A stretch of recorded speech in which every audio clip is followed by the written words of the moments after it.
আসসালামু আলাইকুম। আশা করছি সবাই অনেক বেশি ভালো আছেন। আমরা আজকে চলে এসেছি প্রাকৃতিক সৌন্দর্যে ভরপুর সিলেটের লালাখালে। আসলে সিলেটের লালাখালটা যে দেখতে কত সুন্দর এটা নিজের চোখে না দেখলে কেউই বুঝতে পারবে না। আমি শুধু চেষ্টা করেছি আপনাদের সাথে শেয়ার করার জন্য। আমি যেটুক পেরেছি ভিডিও করে এনেছি। আশা করছি আপনাদের ভালো লাগবে। আমরা চলে এসেছি প্রায় বোটের কাছাকাছি। আমরা এখন বোট নিয়ে চলে যাব লালাখালের শেষ প্রান্তে জিরো পয়েন্টে। এখনই আমাদের বোট ছেড়ে দিবে। লালাখালের পানির যে কী রূপ আসলে এটা না দেখলে বোঝা যাবে না। এক এক জায়গায় এক এক রকম পানি। প্রথমেই দেখা গেল নীল কালারের পানি। নীল কালারের পানিটাই ছিল বেশি। এক এক জায়গায় এক এক রকমের কালার, সাদা টাইপের ছিল, সবুজ ছিল। এই দিকটাতে পুরোটাতে একদম নীল কালারের পানি।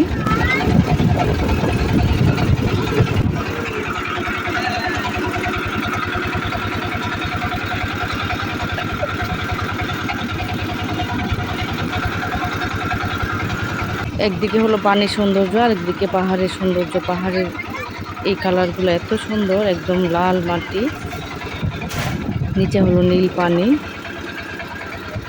আর একটু সামনে গেলে দেখা যাবে যে গ্রিন কালারের পানি। আমরা প্রায় লালাখালের মাঝখানে চলে এসেছি।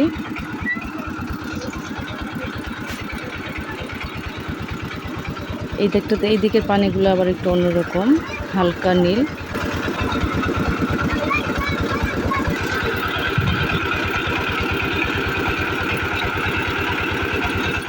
এইদিকে পানিটা হলো একদম গ্রিন কালারের পানি। এই দিকটা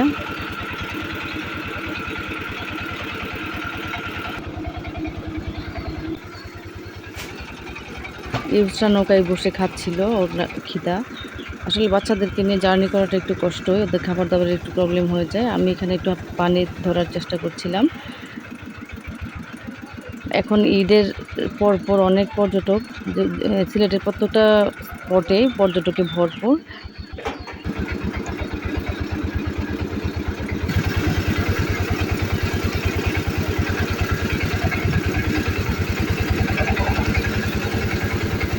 আমরা লালাখালে এসেছিলাম সকালের দিকে। এই লালাখাল ঘুরে আমরা আবার যাব জাফলংয়ে।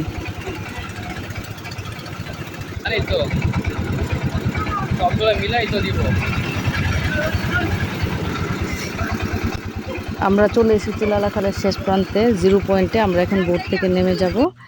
এখানে অনেক মানুষ ছিল, বাচ্চারা পানিতে খেলছিল, অনেক ভালো লেগেছিল দেখতে। আসলে এই পরিবেশগুলো আসলে যে এই দিকটাতে পানিটা একদিকে সাদা একদিকে নীল, এত স্বচ্ছ পানি।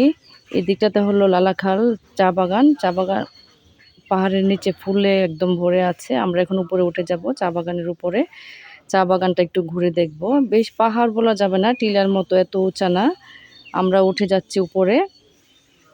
উপরে যে একটু চা বাগানটা ঘুরে দেখব, আপনাদের সাথে শেয়ার করব। আরও অনেক মানুষ ছিল আমাদের সাথে। এদিকে চা বাগানটা এত বেশি ঘন না, এত সিলেটের যে অন্য চা বাগানগুলো ওইগুলোর চেয়ে এদিকের চা বাগানটা আমার কাছে একটু হালকাই লেগেছে, কিন্তু দেখতে অনেক সুন্দর। চা বাগানের উপর থেকে লালাখালটা দেখতে অনেক ভালো লাগে, অনেক বেশি ভালো লাগে।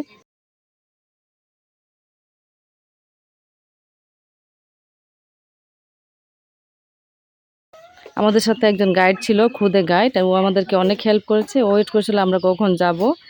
আমরা এখন চলে যাব সবাই। আশা করছি ভিডিওটি